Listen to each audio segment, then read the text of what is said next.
Ce soir, c'est le dernier volet de notre série d'émissions sur l'épopée de Gilgamesh.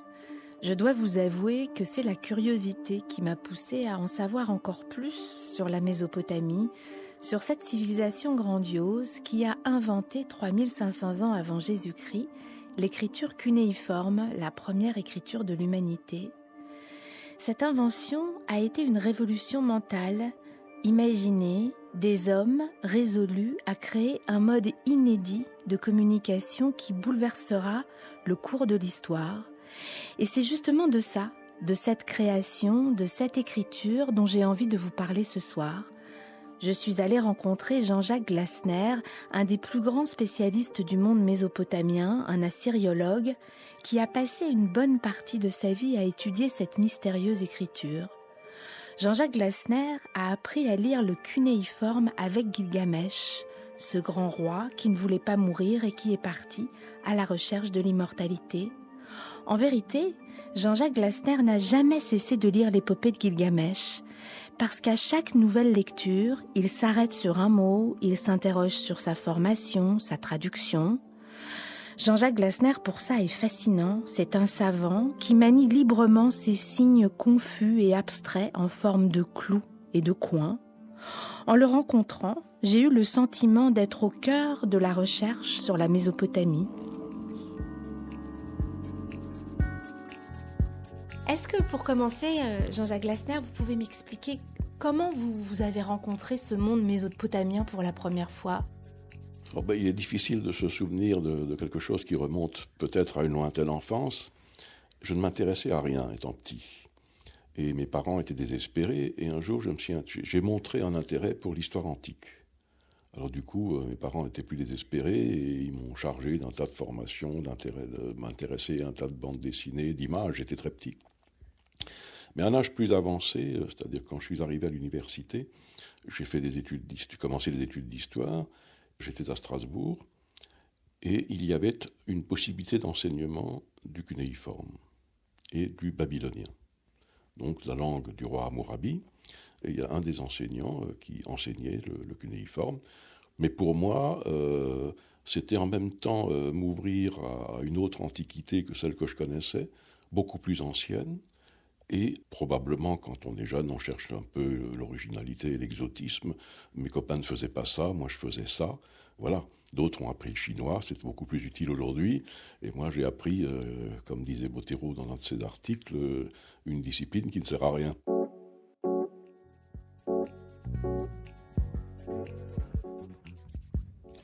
Une discipline qui ne sert à rien, et pourtant Jean-Jacques Glasner a changé le regard que l'on avait sur l'histoire de l'écriture. Il a cherché à comprendre les origines de l'écriture cunéiforme qui est apparue au IVe millénaire avant notre ère, entre 3004 et 3300 avant Jésus-Christ. On a toujours pensé que l'écriture marque le début de l'histoire, le point de départ de la civilisation. Et c'est d'ailleurs ce que l'on enseigne encore aujourd'hui aux enfants des écoles primaires. Pourtant, la civilisation mésopotamienne montre que cela ne s'est pas du tout passé comme ça.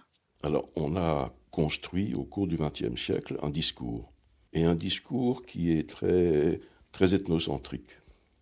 À savoir qu'on partait du principe que nous avons, nous, en Europe et en Amérique, une écriture latine qui sert à tout, qu'on peut apprendre à l'école d'une façon extrêmement rapide et simple.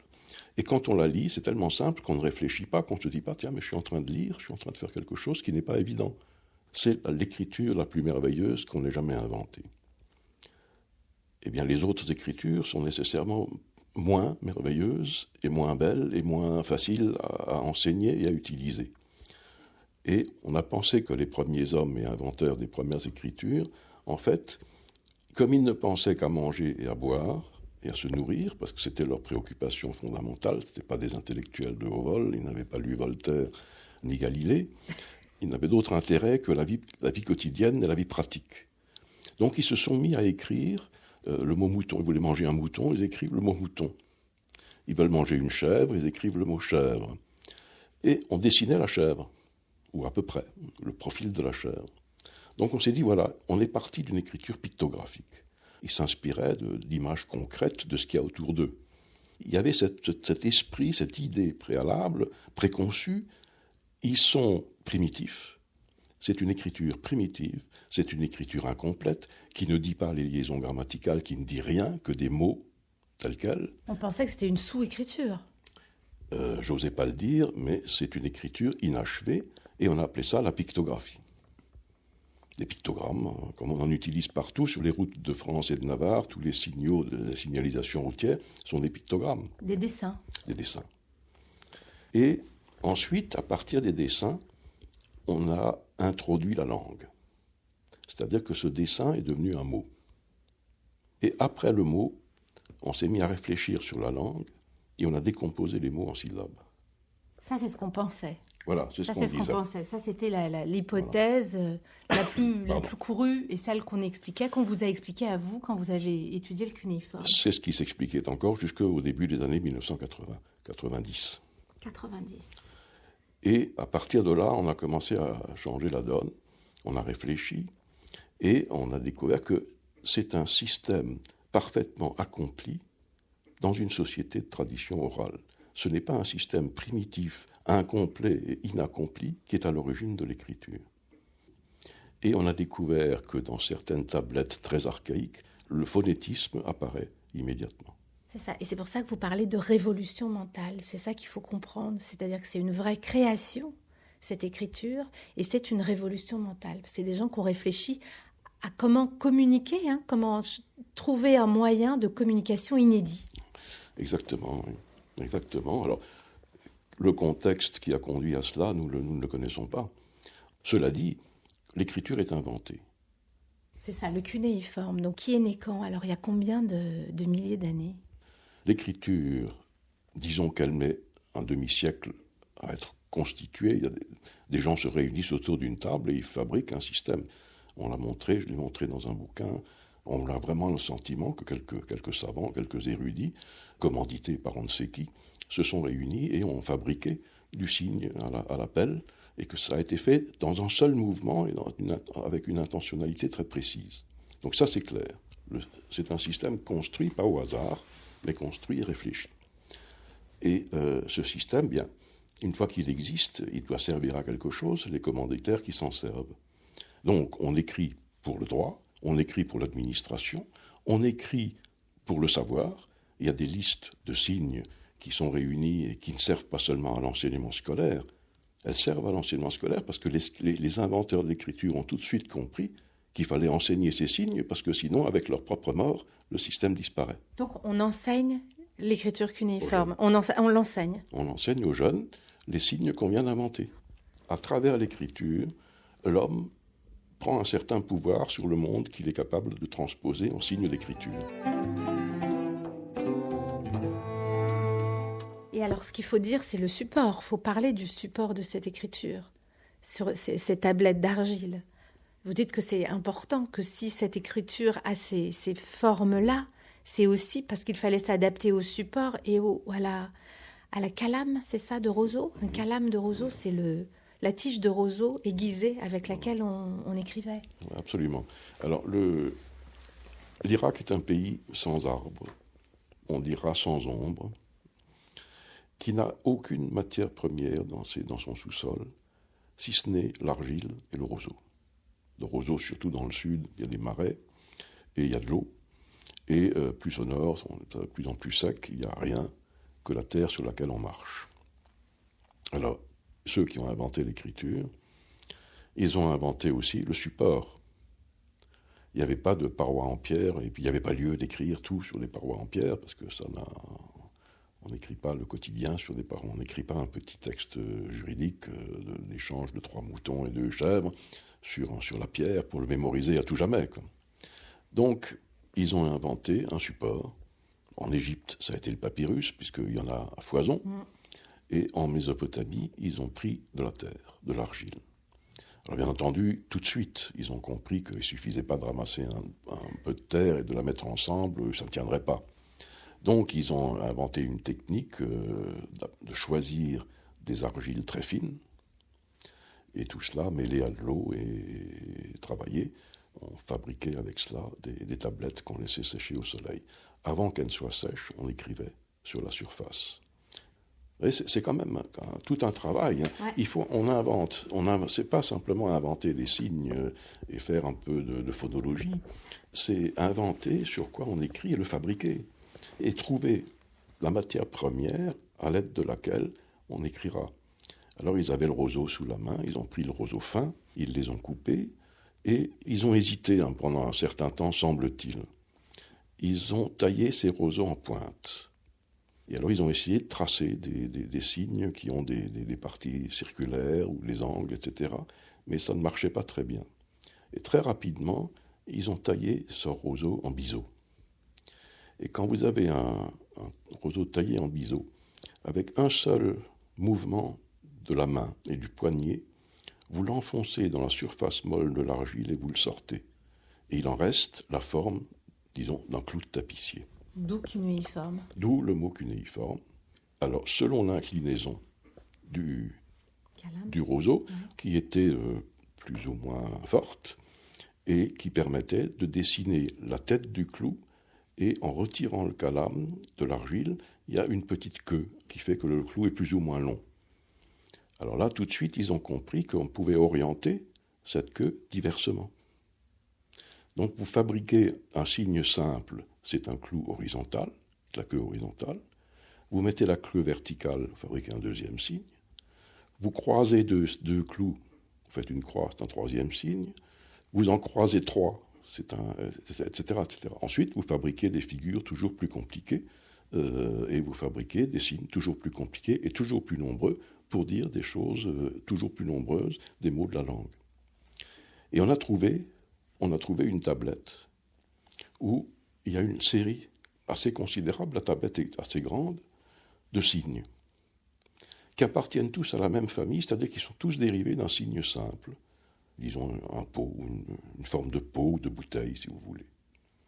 Le premier est vide, le second, on met des signes dedans, le troisième, on met d'autres signes dedans, etc. Et on continue et on remplit une page entière de signes différents. On arrive à une 60aine de signes différents qui ont des significations diverses. Sauf que, passé les 10 premiers signes, les autres n'ont jamais servi à rien nulle part. C'est-à-dire qu'on est là devant une tablette où se trouvent notés des signes potentiels. On est devant les élucubrations des inventeurs. Ça, c'est génial. Ça, c'est une découverte remarquable. On est face à la pensée en mouvement. Voilà. Quelqu'un qui pense qui pense le geste, qui pense le signe, voilà. Qui pense l'écrit. Voilà. Et alors, à partir de cet exemple, on a pu élaborer et montrer que ces signes ont été fabriqués par un homme ou un groupe d'hommes ensemble qui réfléchissaient à construire un système d'écriture abouti tout de suite. Le déchiffrement de cette langue, ça a été quelque chose, ça a été une épopée aussi, ça. Ça a commencé avec il y a des voyageurs au XVIe siècle qui ont identifié pour la première fois des signes cunéiformes. Ils avaient déjà identifié le sens de lecture, ce qui est pas mal. Pourquoi ? On lit comment ? On lit comme nous, D'accord. De gauche à droite. Et alors il y a une chance qui est venue dans les années 1840, la même année où Verdi jouait Nabucco à Milan. Et c'est important, parce que dans l'esprit des élites intellectuelles de l'Europe, on avait absolument soif de découvertes nouvelles en Mésopotamie. Et la seule manière d'en savoir plus, c'était d'engager des fouilles, là où il y avait des vestiges qui restaient encore à la surface. Et les Anglais ont eu une chance absolument inouïe. Ils sont allés là où ils avaient eu l'idée qu'il y avait une ville ou un palais. Et ils ont trouvé des salles.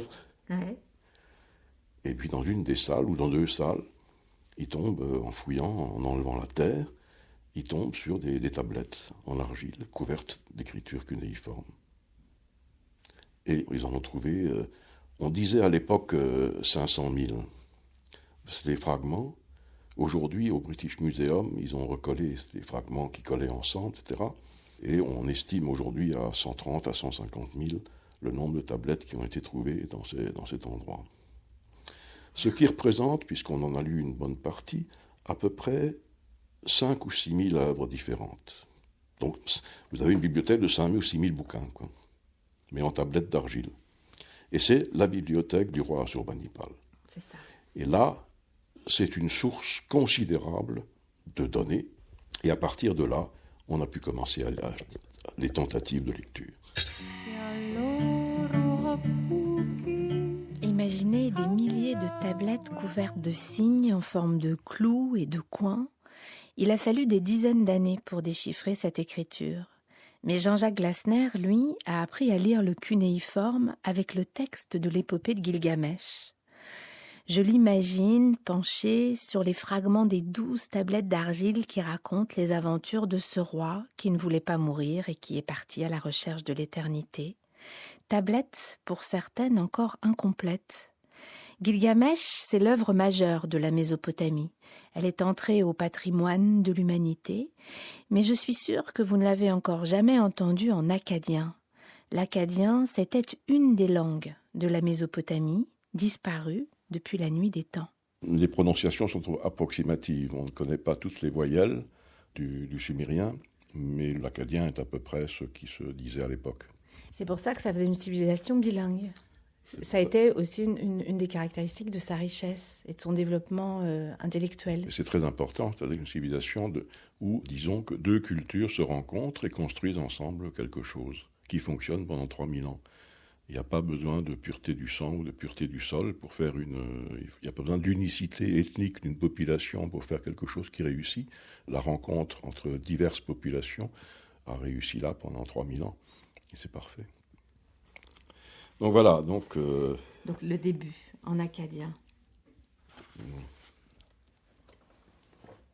Sha nagma imuru ishdimati, ti idduka kalamu hastu. Gishgimmash, sha nakba imuru ishdimati, ti idduka lamu hasu. Ma mitrarish, naprar nemeki sha kalami ou ihuds. Nitsirta imurma katimti iptu. Ublatema shalam aboubi, etc., etc. Ce qui donne, je prends la traduction de Jean Bottero, qui est la plus belle. Je vais présenter au monde celui qui a tout vu, connu la terre entière, pénétré toutes choses et partout exploré, tout ce qui est caché. Surdoué de sagesse, il a tout embrassé du regard. Il a contemplé les secrets, découvert les mystères. Il nous a même appris sur avant le déluge.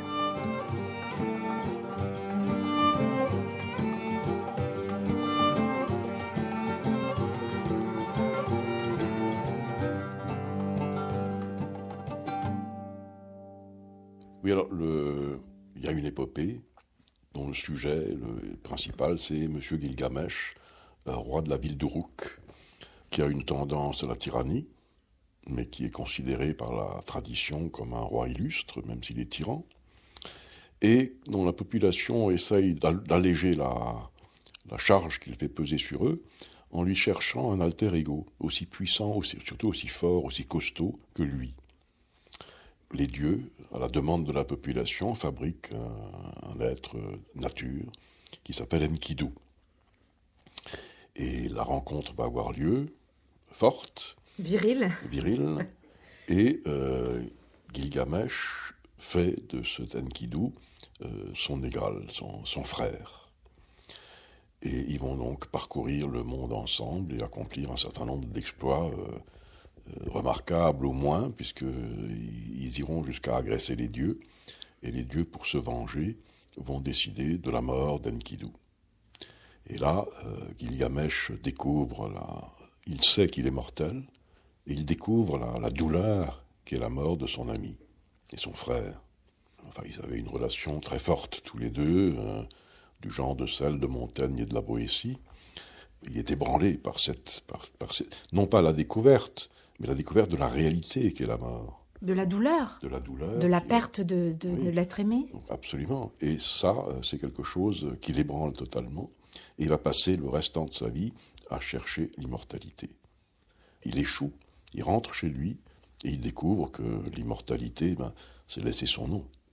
Et donc il écrit son histoire. Et le début et la fin de l'histoire, c'est « Voyez ce que j'ai fait, c'est l'enceinte en briques cuites de ma ville, l'enceinte d'Uruk. » Et il dit venez admirer l'enceinte d'Uruk. C'est ça mon œuvre, et ça va rester pour toute l'éternité. J'ai inscrit mon nom dans l'histoire et dans l'éternité. C'était un héros, c'était pas un roi. C'était considéré comme un héros. Ensuite, aux alentours du XVIIIe siècle, peut-être avant, les Babyloniens ont réuni une partie de ces légendes concernant un héros et les ont traduites en babylonien, ou les ont réécrites aussi en babylonien, ou recomposées en babylonien, et ont fabriqué une histoire continue qui se suit, c'est-à-dire une épopée. Et là, on en a fait le roi de David d'Uruk. Donc Voilà. là, ce que vous êtes en train de me dire, c'est que c'est aussi une construction, et c'est une construction qui s'est faite au cours du temps, Voilà. avec d'abord des bribes, des légendes, et de toutes ces légendes, un homme a décidé d'en faire un récit, construit une épopée. Où une partie des légendes a décidé de les réunir et d'en faire un récit. C'est quelque chose qui s'est déployé à mesure que le texte de l'épopée se construisait au cours des siècles. C'est ça, c'est parce que cette épopée s'est construite pendant des siècles, et pendant des siècles, on se les racontait oralement, avant qu'elle soit écrite. Voilà. C'est-à-dire que, imaginez des siècles et des siècles où on se racontait les aventures de Gilgamesh. Oui, alors le nom de Gilgamesh apparaît dans des textes sumériens, en dehors de l'épopée, comme une divinité, dès le 26e, 27e siècle. Mais on est sûr qu'il n'a pas existé. Les Gilgamesh sumériens, les récits sumériens, certains d'entre eux, pas tous, sont bourrés, si j'ose dire, de proverbes et d'expressions populaires, comme si c'était en partie une légende populaire qu'on ne chantait pas simplement dans les cours des palais des princes, mais qu'on racontait dans les villages et partout dans le pays. Donc c'était un personnage... on lui a tellement prêté l'invention de l'écriture, toutes sortes de choses, qu'il est difficile de voir derrière un personnage historique. Vous l'aimez bien, Gilgamesh ? Il vous plaît ? Beaucoup, oui. Beaucoup. C'est un quasi-copain, si j'ose vous dire, mais à distance. Vous l'avez lu ? Vous l'avez lu sur les tablettes ? Je l'ai lu sur les tablettes, oui. Quand j'étais étudiant, j'ai commencé avec l'épopée de Gilgamesh. C'est le premier texte que vous avez lu sur les tablettes ? Oui. Non. Oui. Ou quand vous appreniez la langue, ou quand vous commenciez... Quand j'apprenais, oui. Vous avez appris à lire le cunéiforme avec Gilgamesh ? Avec Gilgamesh, oui. Il me tenait par la main pour m'éviter de faire des erreurs. Il faut commencer avec un texte ou avec un autre. Oh, c'est formidable. La traduction de Botero existait ? Ah non, elle est beaucoup plus récente. Mais il y avait d'autres traductions. Mais j'ai appris, évidemment, qu'il y avait des traductions. On nous donnait des textes à lire avec des traductions pour qu'on puisse se référer à quelque chose. Mais Gilgamesh est un beau texte et c'est un des grands textes par lesquels on commence. Il y avait un autre texte, c'était le Code d'Hammurabi qui est au musée du Louvre. Et on commençait aussi par cela parce que la grammaire du Code d'Hammurabi est absolument parfaite. Donc on apprenait les principes de base de la grammaire babylonienne. Mais Gilgamesh, très vite, venait après. Urharukta illikamma anir u shupshur. Shakin ina nare kalu manarti. Upishu dura sha uruk supuri. Sha eanna budduli shutummi elim. Amour dushu shakima ke nipru.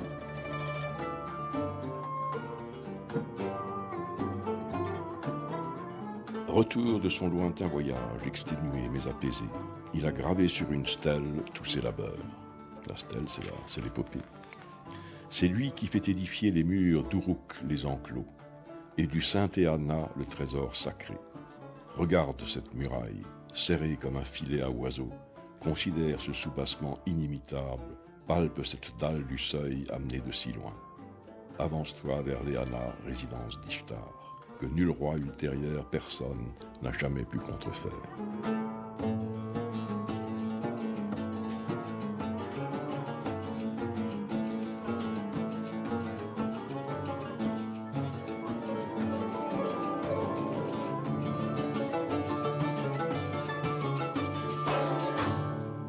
À partir du moment où l'épopée est conçue, c'est-à-dire mettons au XVIIe, XVIIIe siècle, on a l'intention de l'écrire et on commence à l'écrire. On a ensuite des lacunes dans nos documentations, mais on sait que autour du 15e, 16e siècle, 14e siècle encore, des scribes se sont attelés à la tâche et ont donné une version qui sera la version définitive, lue et apprise par cœur pendant un millénaire. On apprenait Gilgamesh par cœur à l'école ou les scribes? On apprenait tout par cœur. On n'écrivait pas seulement, mais tout ce qui était écrit était appris par cœur. Les scribes savaient par cœur tout ce qui est écrit, et plus que cela. J'ai cru pendant longtemps que la Mésopotamie avait choisi d'écrire là où l'Inde védique avait choisi l'oralité, méprisant l'écriture. Mais ce n'est pas cette antithèse-là qui joue. Ce qui est important en Mésopotamie, c'est qu'on a écrit des choix de textes. Et des choix de textes qui étaient enseignés.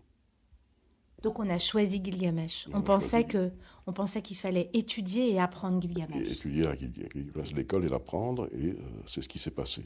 Parce qu'il avait une fonction. Ce texte avait une fonction dans la société mésopotamienne? Le texte avait une fonction didactique, en tout cas pour l'apprentissage de la culture, mais en même temps, il y avait une tradition orale et purement orale à côté. D'accord. Donc ça veut dire qu'on passait à l'écrit quand on pensait que c'était des choses qu'il fallait garder? Pourquoi on passait à l'écrit? Si on apprenait par cœur, on pouvait transmettre. Si l'oral continuait à exister parallèlement à l'écrit, alors quelle est la valeur de l'écrit? Pourquoi on a voulu que ce texte soit écrit? C'est la question à laquelle on ne peut pas répondre, parce que qu'est-ce qui fait que ces gens ont fait des choix parmi des choses que nous ne connaissons pas, puisque tout ce qui est oral et uniquement oral est perdu, définitivement. Donc on ne peut pas répondre à cette question. Il se trouve qu'à partir du XVIIIe siècle, en tout cas, mais déjà avant, déjà à la fin du IIIe millénaire, on couchait les textes de Gilgamesh par écrit, mais pour la formation des scribes. Et le texte avait sa vie parallèlement. Ça ne veut pas dire, c'est pas parce qu'on l'a mis par écrit que ça veut dire que ce texte avait une valeur, avait plus de valeur, ou était... Là, je fais de l'ethnocentrisme en pensant ça. Oui, absolument, oui. En pensant que l'écrit, ça va être la valeur, ça va être la valeur ajoutée. Non, c'est une valeur ajoutée. Mais on ne sait pas laquelle. Mais on ne sait pas laquelle.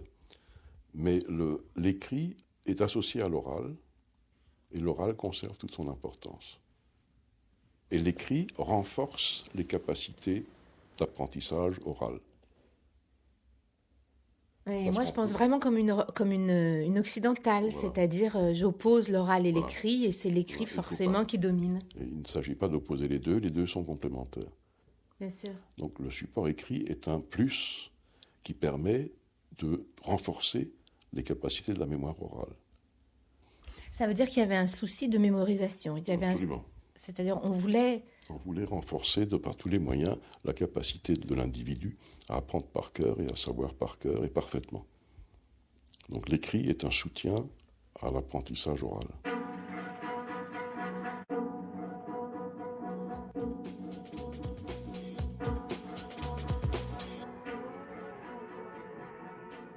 Est-ce que ça veut dire que le savoir avait de l'importance dans la société mésopotamienne? Bien sûr, c'est absolument, oui. Le savoir c'est la finalité de l'enseignement.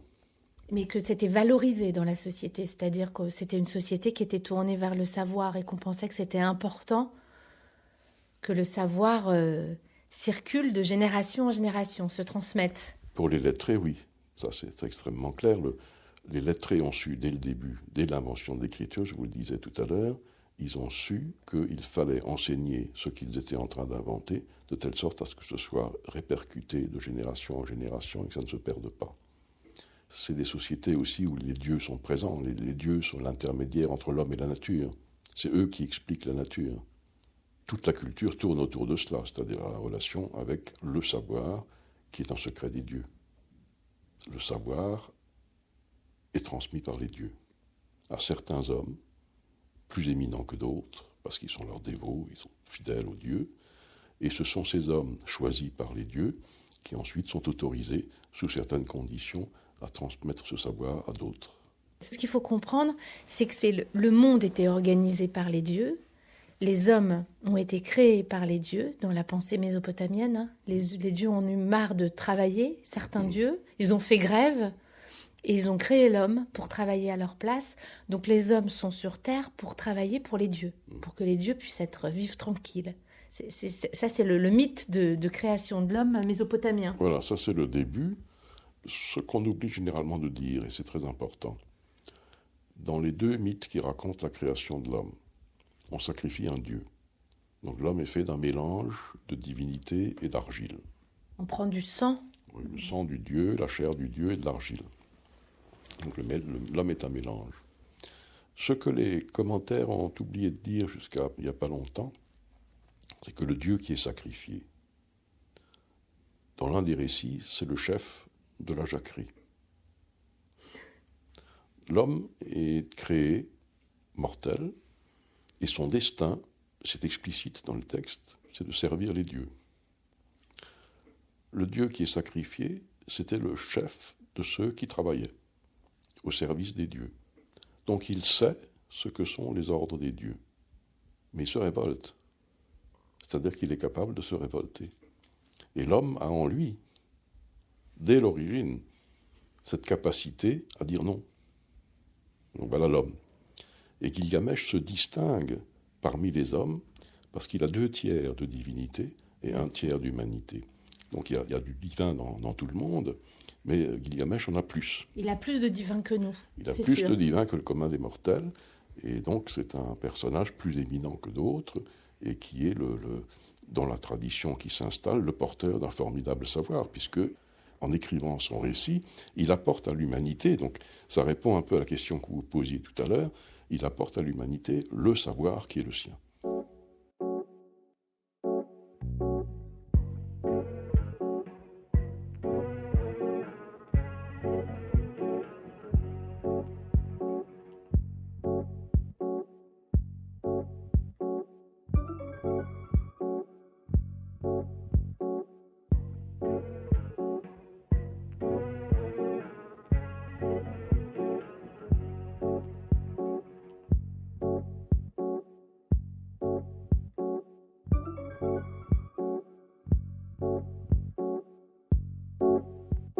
Il interroge les dieux sans arrêt, Gilgamesh. Est-ce qu'on peut penser, est-ce qu'on peut oser penser que c'était l'interrogation de certains hommes en Mésopotamie ?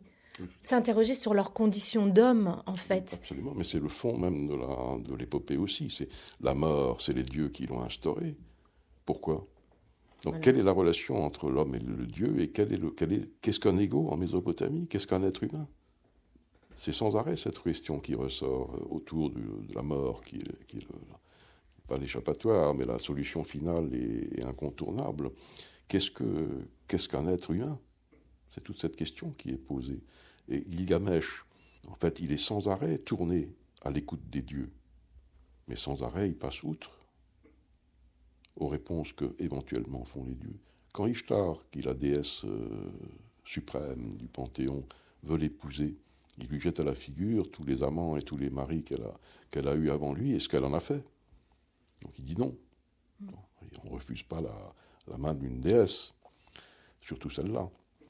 Et quand elle lui envoie le taureau céleste, il casse la patte du taureau céleste et il le jette. C'est une agression contre les dieux.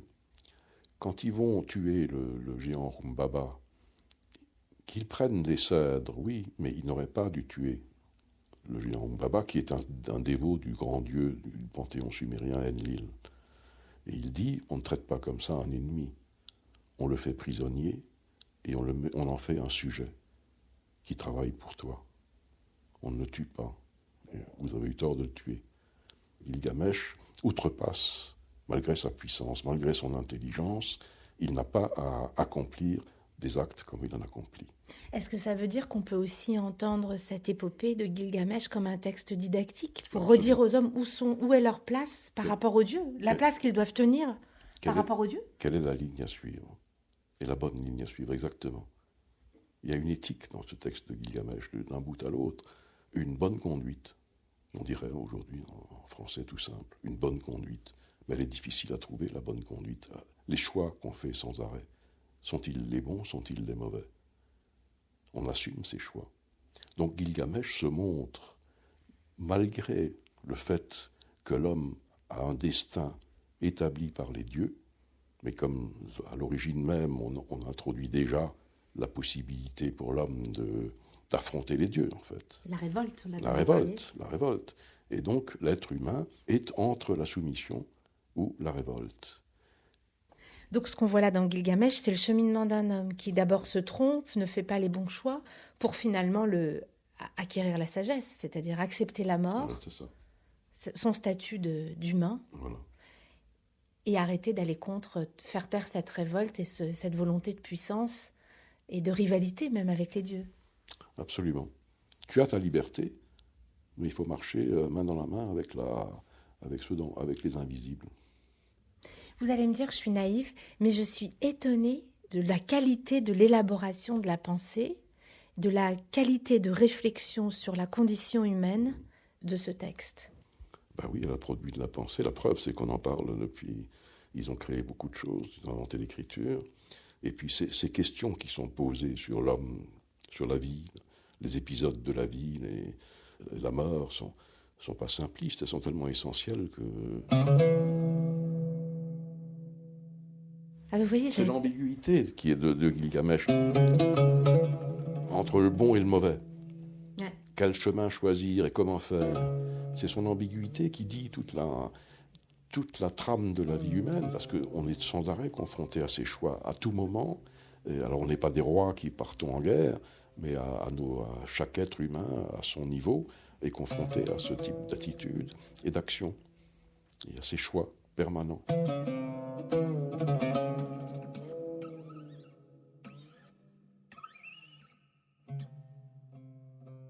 Vous le relisez de temps en temps, Gilgamesh, ou non, plus du tout? Ou encore aujourd'hui, vous le relisez sans arrêt? Oui. Vous continuez à le lire et à le scruter, en fait. Bien sûr. Et puis les morceaux qu'on trouve. Et puis, vous savez, si je vous donnais les traductions qui ont été faites il y a 10 ou 20 ans, en français, en allemand, en anglais ou en italien, et la traduction que lui donne, on trouve toujours... On améliore notre connaissance des langues et on traduit toujours de façon plus précise les mots. Donc, c'est ça, c'est un travail en cours. Oui. Et puis là, vous voyez, quand vous lisez Botero, Gilgamesh devient l'ami viril d'Enkidu. Bon, on peut raconter ce qu'on veut sur cette histoire. Enfin, bon, c'est assez banal, quoi, que deux hommes qui sont dans l'Antiquité, c'est classique, quoi. Et même dans la Renaissance ou dans les universités. Mais vous parlez d'homosexualité ou non? Notamment, on peut, oui. On peut? On peut aller jusque-là, oui. Ah oui, on peut aller... Oui, mais bien sûr. L'homosexualité est bannie en Mésopotamie, mais l'exemple, l'amitié forte entre les deux, quand Gilgamesh pleure Enkidu, c'est à verser des larmes. Enfin, on voit que la proximité est immense. Hein, c'est bouleversant. C'est remarquable, hein, le texte. Attendez, je vais voir dans quelle tablette c'est, si je peux... Mais il n'y a pas une tablette entière, c'est de l'argile, donc ça casse facilement. Et comme vous le voyez, il y a beaucoup de petits fragments. Alors vous voyez, il faut avoir une connaissance parfaite des textes, quasiment par cœur, pour savoir que ce fragment-là, il colle là. Il a fallu le recoller.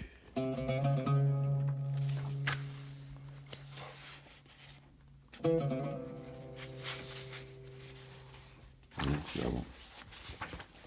Voilà. Alors, attendez, parce qu'il faut que je vois là. De toute façon, c'est la tablette 8.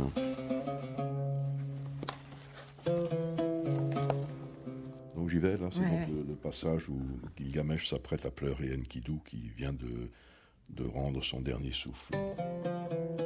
Iktumma ibri kima kallati, iktumma ibri kima kallati panush. Kima are isar elishu, anaku asura elishu, kima neshti shashuddat meranishu. Ittana srur anapanishu u arkishu, inapanishu u arkishu. Ibakkam u itabak kunnuntu pertu, inassar u inamdidam kuti asarrikish, etc. Gilgamesh lui tâta le cœur, il ne battait plus du tout. Alors, comme à une jeune épousée, il voila le visage de son ami. Il lui tournait autour comme un aigle ou comme une lionne privée de ses petits. Il ne cessait d'aller et venir. Devant lui et derrière lui, il arrachait et semait les boucles de sa chevelure. Il dépouillait et jetait ses beaux habits, comme pris en horreur. Qu'est-ce que vous regardez? Non, je regarde une expression que je ne Moi, je fais ça quand vous serez parti, je ne vais pas vous emmerder. C'est quoi vous faites? Vous avez vu une expression que vous ne connaissiez pas? Si, je la connais, allez et venez, mais je ne savais pas qu'elle était là. Donc je veux voir comment il dit, il traduit le bide, tourner autour. Il ne cessait d'aller et venir. Il faudra que je regarde ça de près. Et vous voulez regarder comment ça se dit en acadien, c'est ça? Oui. Non, mais c'est pas, c'est très court. C'est Italak, c'est bon. Parfait. Je vais garder, je vais mettre ça dans mon bureau. Pour tout à l'heure. Ça ne fait qu'un siècle et demi que les chercheurs travaillent sur la Mésopotamie. Un siècle et demi, c'est rien. Il reste encore beaucoup à découvrir et à comprendre sur ce monde disparu. Il reste des milliers de tablettes à déchiffrer dans les réserves des musées. Voilà, c'était notre dernière émission sur Gilgamesh. Si vous avez envie d'y plonger, et j'espère que vous aurez envie avec tout ce qu'on vous raconte depuis 3 semaines, lisez la traduction de Jean Bottero, publiée chez Gallimard. Elle est vraiment, vraiment magnifique.